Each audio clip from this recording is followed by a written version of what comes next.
Hello and welcome to Portsmouth This Week. I'm your host, Conley Zani. This show is under the auspices of Rich Rayner, the Portsmouth Town Administrator. Together, Rich, myself, and the entire Portsmouth This Week team are on a mission to build community. We do that by bringing you accurate and timely information about issues that impact you. We introduce you to the faces, the personalities, the leaders in our community that make this town a very magical place to live. My guest this week is Michelle McGaw, our state representative from District 71. Welcome, Michelle. I'm so glad you are here. Thank you for having me. I am such a big fan of yours, and I have so many things I want to talk to you about, but I want to thank you. You're helping us break in a new set. So our viewers out there have not seen this setup, new desk. We have this beautiful mural of Rhode Island done by David Chatowski. I'm thrilled, and you know It's really very exciting. I feel blessed to be here for the unveiling of this new set. I know. Well, thank you, and cheers. Our Portsmouth This Week cups too. Cheers to the new set. Yes, thank you. Yes. So, Michelle, you're a year in as state rep. I would love to hear just kind of a little bit about what you've accomplished this past year, what you're proud of. I know there's a lot of things on your plate right now. And then I want to make sure we spend some time talking about redistricting, which is really the focus of this show. That's on a lot of people's minds, like what does that mean for them? So let's just back up and do a quick review on what this has been like for you. A year in now. Yes. Thank you so much for having me, first off. I'm really excited to be here and really excited about my first year in the House of Representatives. You never know what to expect when you get up there, and it's been a real learning experience for me. I equate it to being in finals week of college all the time because you're just constantly learning something new. Yeah. Just when you think you really understand what's happening in the community, you find out a little bit more and do a little bit more research. Yeah. So it's been exciting and a lot of fun. I will say I'm very excited about what we were able to accomplish in the last year. There were a lot of things that were important to me, and part of the reason why I wanted to run for office. And I consider myself very fortunate that we were able to pass a lot of those things in the first year that I was elected. Yeah. So that was really exciting. Things you ran on. Things that I ran on. That's kind of unique for a new person, right? Correct. Yeah, so congrats. So thank you. So some of the things, there are things that I ran on. They weren't necessarily bills that I was the sponsor of. They weren't my bills per se, but they were things that I had been advocating for years and was really excited to finally get them through. Things like the Act on Climate, which is it requires Rhode Island to reduce its carbon emissions to better impact our environment, to better impact health for Rhode Islanders for so many reasons. And remind me, it's a kind of aggressive goal, like we're reducing 100% by 2050 or something like that? Yes, we're going to get to net zero by 2050. So it's a pretty aggressive goal, but we think that we can do that, and so we're incorporating our agencies across the state of Rhode Island to create opportunities in order to do that. Yeah. And so it's very exciting. It's an exciting initiative. It's something that I had been excited about for a long time before I got elected and talked to a lot of people about when I was knocking on doors, and was thrilled to be able to pass it and vote yes for it. A lot of people are caring about climate things right now. Climate and the environment is very, very important. Yeah. So it was exciting. Some of the other things we did, we extended the Rhode Island Promise program last year. Tell me, what is that? That's to allow free tuition at CCRI. So new graduates can take classes at CCRI at no cost to them, and it really opens up an opportunity for higher education to people who might not have otherwise been able to access it. So it was something that was done as a pilot program initially when Governor Raimondo was in office, and we wanted to extend that pilot program so that in perpetuity we'll be able to provide an education for graduating seniors across the state. So that's a really exciting. That was a really exciting initiative that we were able to do as well. Yeah. We passed telemedicine. We made telemedicine permanent going forward during COVID-19. Right. We saw a tremendous need for people to access health care remotely. And we found that it was very helpful to a lot of people, and so we extended that, and I'm really, really proud of that as well. It's interesting how COVID, as painful as it has been, has opened up some new avenues, new channels to reach people, and we're learning from that. So it has, you know, and what we learned were that there were a lot of challenges that were not being addressed, and we came up with some creative ways to adapt to a very difficult situation. And I think now what we're looking at is how can we incorporate some of those adaptations into our daily lives to make things easier for the people of Rhode Island and provide for better health in the case of telemedicine. So it was right. And speaking of medicine, tell me about the insulin. So that is another thing that I was excited to work on. One of the things that is a big issue for a lot of Rhode Islanders is the cost of prescription drugs. We know how much that can impact people's budgets, and insulin in particular can be just so devastatingly expensive. And so I was able to work with another legislator, and we worked on legislation to reduce the cost of insulin, and we're able to pass a bill in the last session that reduced insulin pricing so that your copay can be no more than $40 for a 30-day supply of insulin, making insulin so much more accessible. I was getting emails from people who were showing me sales receipts of their insulin bills that were more than $1,000 for a month of insulin, and so to be able to reduce that to $40, right? Yeah. You know, people shouldn't have to decide between paying rent or getting groceries or getting the medication that they need. And so that was something that I was really excited about. And remind me, you have a background in pharmaceuticals, or you bring some expertise. Yes, I am a pharmacist. Okay. So I've been a pharmacist. I graduated from the University of Rhode Island quite a few years ago. And we won't talk about that. And I work with our seniors. I work in the skilled nursing home setting to provide care for our seniors. And so in my years as a pharmacist, I have seen the impact of these high prescription drug costs far too often, and am happy to be there as a voice of the healthcare community to really try to promote more positive legislation to help to make healthcare more accessible to the people of Rhode Island. That is awesome. So that came from a very real experience you had. You're like, I got to get in there and try to make some changes. It's something that I have witnessed far too often, and so I really like to play a strong role in a lot of those conversations about what we can do to improve access to health care for people. Well, thank you. I tell you, I think that's really quite a track record of what you've been able to accomplish this past year. So what's on the plate going forward? I know now that we've got the Climate Act, where's the focus? So again, so now I'm into my second year, got my feet wet and digging in a little bit deeper. First and foremost for me though, even without legislation, one of my top priorities is making sure that people are taken care of in regards to the pandemic. I want to make sure that people have access to vaccines and are getting the information they need to make sure that they get vaccinated. I want to make sure that people have the proper equipment that they need, so when we have outbreaks and people need appropriate masking, people who are on the front lines have access to the materials that they need, PPE, N95, KN95 masking. I want to make sure they have access to that. I want to make sure that people have access to the tests that they need. I was concerned over the holidays about access to COVID-19 testing, and I was really thrilled to see the state of Rhode Island ramp that up and make it far more accessible. I think things have drastically improved in the last few weeks, so I'm excited about that. Yeah, I did some testing myself, kind of a month apart, and the first one I stood in a line for a couple of hours outdoors, and the next one I walked right in.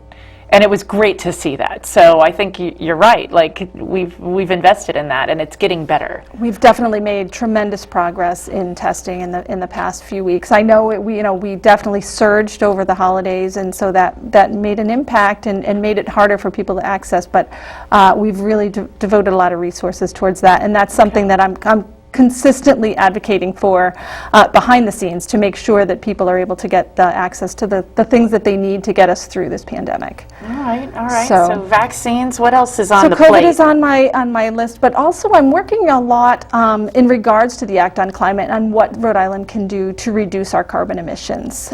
We set So forth how do you some do pretty that? aggressive goals. That's a big goal. We've got a lot of aggressive goals, but there's so many different ways to tackle it. And so we're very fortunate here on the East Bay. We have a lot of legislators who are really focused on addressing those issues. For me, one of the areas that I'm most focusing on is transportation. About 35.5% of our carbon emissions statewide, it's the largest percentage, is attributed to the transportation sector. So anything that we can do to reduce carbon in the transportation sector is going to be of significant impact from carbon emissions, from a climate change perspective, but also from a healthcare perspective. And so when I look at carbon emissions, I look at it from a climate and a healthcare perspective. And what do you mean by that? So the impact of carbon emissions and particulate matter from transportation not only impacts climate, but healthcare in the fact that the asthma rates in children, particularly around the Port of Providence or around our highways, those asthma rates are significantly higher, and it has to do with the emissions that are coming out of things like transportation. And so with those asthma rates being so high, everything that we do to reduce that is going to make our children healthier. Got it. And so focusing on transportation has been of real interest to me, as I said, from a climate and a healthcare perspective. Yeah. So I'm tackling that from a couple of different issues. There's different things we can do. One of the things is we need to promote public transportation. You know, we have the buses that come through Portsmouth. I want to make sure that everyone that they're as easy to use as possible. I would also like to see the state of Rhode Island working towards electrification of that public transit, and there is significant work happening within RIPTA to work towards electrification of our public transit sector. So that's something that I'm really excited about. We want to make sure that we are offering alternative transportation options, things like bike paths, so that we can find other ways to get around our state. Yeah, I know our town council's been talking a lot about that recently too. Yeah. So. And then for me, I just had a hearing this week. One of the things that I'm really focused on is making electric vehicles more accessible to more Rhode Islanders. Right. We live in a suburban community. Public transportation is not always convenient for the places that we need to get to. I would like to see that more so, but in the absence of that, for people who are still going to drive vehicles, I'd like to see a transition to electric vehicles. And we are seeing that nationwide. We're hearing even now the president talking about electric vehicles and charging infrastructure and how important that is. Yeah. So that's something that I've been really focused on, is how can we bring Rhode Island to the forefront of the electric vehicle movement. The biggest pushback concern that I hear from people who are interested in electric vehicles but may not be quite ready is they're concerned that the infrastructure is not there, that the charging stations aren't going to be there. Right. They don't want to get out and they're doing their shopping and suddenly they realize they don't have enough energy to get home. And so that's a concern for them. And the best way to allay those fears is to make sure that we have that charging infrastructure across the state available to them. Right. It's important not only for us as Rhode Islanders so that we can make that transition, but it will help bring in tourists as well. We recognize that this is a shift that's happening nationwide, and as people come and visit Rhode Island and go to the beaches and the restaurants, when they get here, they're going to want to charge so that they can get back home, and we want to make it we want to make it accessible for them to be able to do that. Right. So I'm sure with new construction and that's a little easier than retrofitting. Is that what you're finding, or are you looking at that kind of thing? That's the direction that we're looking at first. I think the best approach is for us to approach new construction. So the legislation that I'm working on is related to new construction parking areas. Yeah. With a focus on larger areas, larger parking areas, and making sure that people in multi-unit dwellings have access. Right. As I mentioned, some of the key concerns about carbon emissions and particulate emissions from transportation are asthma in some of those, some neighborhoods along highways. And so we want to make sure that people who live in the neighborhoods that are most deeply impacted by the emissions have access to these vehicles. Yes. And so And lots of multi-unit. so if you're dwellings somebody there. who's living in Yeah. a multi-unit dwelling, you might not have a single-use garage that you can install your own charging station. You're going to need some infrastructure outside of where you live so that you can charge regularly and make sure that you're able to keep your vehicle going.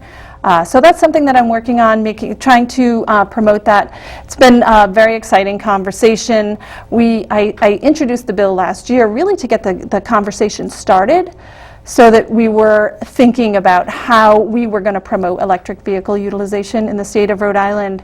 And in the past 6 months, that conversation has really exploded, particularly with the money that's becoming available through the federal infrastructure bill. Right. Rhode Island is getting $23 million to invest in EV charging infrastructure. Like, it's earmarked for that. It's earmarked specifically Wow. for EV charging infrastructure. And so I'm paying close attention to that. I want to make sure that we are doing that in the most judicious way so that we can really help the communities that are in most need of this type of infrastructure. Right, and that might not be Portsmouth. We wouldn't be the priority. It would be these communities that you're talking about. Well, I think it's going to be a priority across the state. So the people who live in communities, whether you're living in a multi-unit dwelling in Providence or you're living in Portsmouth, you're going to be driving back and forth to those areas. Yeah. And so people who live in multi-unit dwellings in Providence, when they go to the beach, are going to need infrastructure so that they can That's get right. back home. Or if they're going to the grocery store, they're going to need the infrastructure somewhere so that they can get back home. And the same, I spend time, I go there and visit with people in those in communities across the state. And so I want to know when I'm going to visit people in other areas of the state that maybe are close to highways, or someone who's, visit someone who lives in a multi-unit dwelling, that if I need to charge, that I'm able to do that. Yes. Oh my goodness. Wow. Well, so let's talk about this. You're District 71. So school me a little bit on what that covers. It's Little Compton, right? And then a portion of Portsmouth right now, or District 71. help me make sense of it. Yes. So it's an odd-looking district if you look at it on the map. District 71 incorporates the center part of Portsmouth and South Tiverton, and then all of Little Compton. In Portsmouth, District 71 is surrounded by Representative Corfriend, Representative Donovan, and Representative Edwards, with me right in the middle. So it's definitely, it's an interesting looking map. So every 10 years, we do a census. Everybody remembers filling out the census last year. And then in response to that, what happens is we take a look at those districts and we redraw the lines associated with those districts. Because the goal is that each representative, we have 75 in Rhode Island, and each representative should represent an equal number of voters. Right, right. And I looked on the site, the website, if you want to learn about redistricting, is riredistricting.org. Is that correct? That is correct. Okay, so it's like 14 or 15,000 people is the goal for something like that? In that ballpark, yes. Okay. So there's very specific guidelines about plus or minus how many voters they can have. And so the state of Rhode Island set up a commission to look at redistricting, and have also hired a contractor to help us with our redrawing of the district lines. And this team has been working on redrawing district lines for several months now. From the time we got the census data back in, I want to say it was middle to end of August, until now they've been working and redrawing those lines consistently. Yeah, we're on like the 4th iteration or something. We're on the 4th iteration. So what they did was they came out with some sample maps, and then they went around the state and got feedback from communities all over the state. And so they met in Newport and they met in Tiverton, and they wanted to hear what people had to say about the maps and the redistricting process. And what they were especially looking for were what they call communities of interest, to make sure that they weren't splitting up specific communities. So Common Fence Point is a great example of a community of interest. Thank you, yes. Island Park is a community of interest, right? This is a particular type, it's a neighborhood where people have similar issues and ideas and are working on, similar types of problems that might need to be addressed within a community through the state. And so they wanted to make sure that all of the communities of interest were being addressed as part of the redistricting That's got to be tricky. process. I imagine that's a tricky thing, to identify those communities and balance all the... I don't envy them this job. Right, It was certainly it's certainly a very complex process. But it starts with the census. So, our viewers out there that were annoyed about all of that, it's really an important process. It's a very important, the census is so important for people. It helps to identify where our representation is going to come from, where people live, so that we can identify who needs to be represented in what segment, but it also helps to identify how many people live in Rhode Island, which can equate to how much money the state of Rhode Island gets in federal dollars when our federal delegation is fighting for us.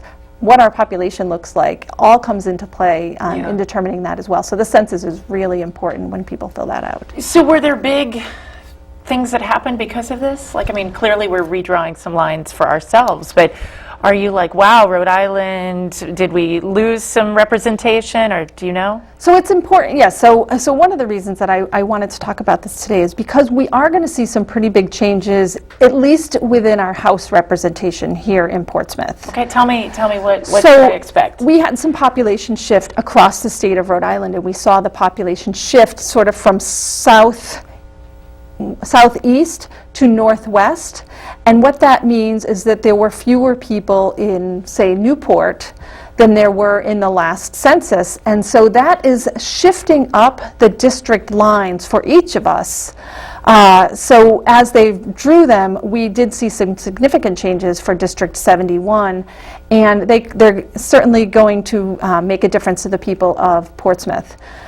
So currently, Island Park and Common Fence Point, great examples. Those are currently represented as part of District 70, represented by Representative Jay Edwards.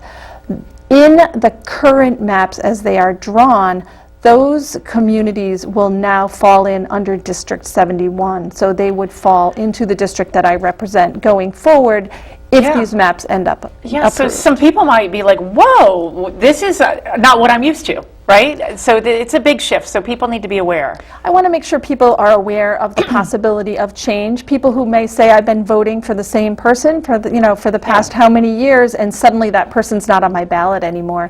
And so I just think it's important for people to recognize where that's coming from, why that's happening, and that there is a process associated with that. So if they want to provide feedback regarding the process, that they're able to do so.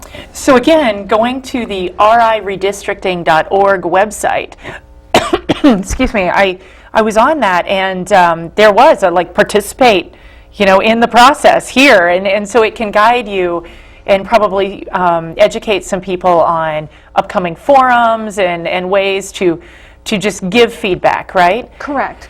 You can provide feedback directly through the website. The other thing that is happening now that they've gone around and gotten feedback from people across the state at these various meetings, now this will be presented to the State House as a bill, which will have to go through the legislative process. And what that means is that after they draft the bill, it will be presented to a committee. If people want to provide feedback on the particular redistricting for their area, if they have concerns, they can send me an information if they contact me at my email. It's rep-mcgaw@rilegislature.gov. If they contact me, I can put them on a list and let them know when the hearing is coming up in case they want to provide feedback. Right. Great. Wow. So first step, go to that website, see where I need to go look. I'm in Common Fence Point, so it sounds like I'll be in District 71 now, but that is a shift. So everybody needs to go out there and see what's happening to them. And then, like you said, reach out and if there's any concerns or you'd like to do If they have feedback. any questions, just they can contact me, send me an email. I'll be happy to get back to them, and I can let them know when the hearings are coming up so that they can listen to that conversation. So is it your sense, are people concerned? Are they skeptical of this?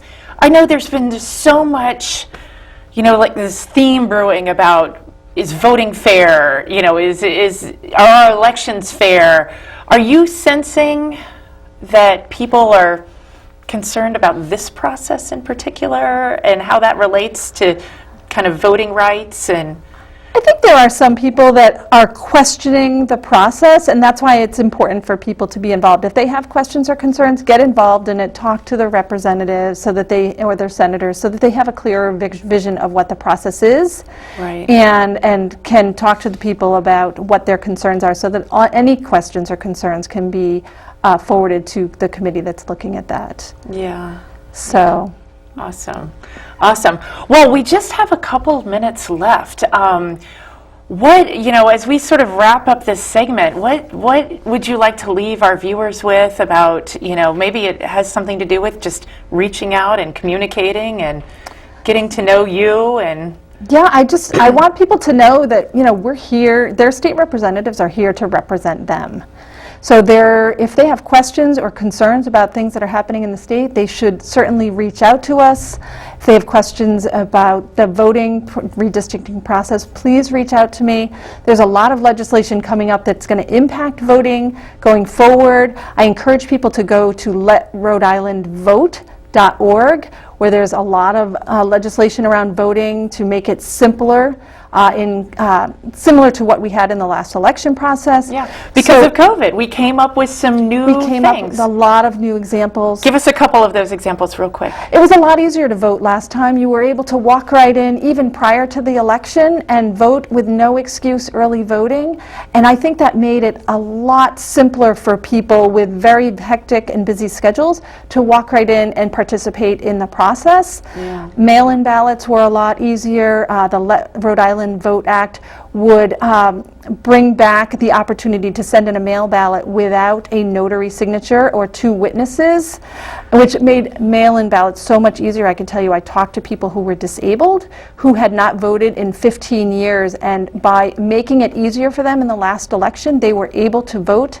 And I think it's really important that we hold on to some of those things that allowed people to more easily participate in the process. Their voice could finally be heard. It's very important that people participate. It's one of those crazy, again, COVID things where one of those silver linings that came out of the darkness of it all, like we were talking about earlier in the show. We're dealing with a lot, but there are certainly some silver linings, and I think we've learned quite a bit. Yeah. Well, thank you so much for joining me today. My guest this morning was Michelle McGaw, our state representative from District 71. We've been talking about her experiences as a new first-year representative, as well as redistricting across the state of Rhode Island. We'll see you next time. This has been Portsmouth This Week.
Hi, my name's Conley Zani, and I'd love to tell you about the CFP Arts, Wellness, and Community Center.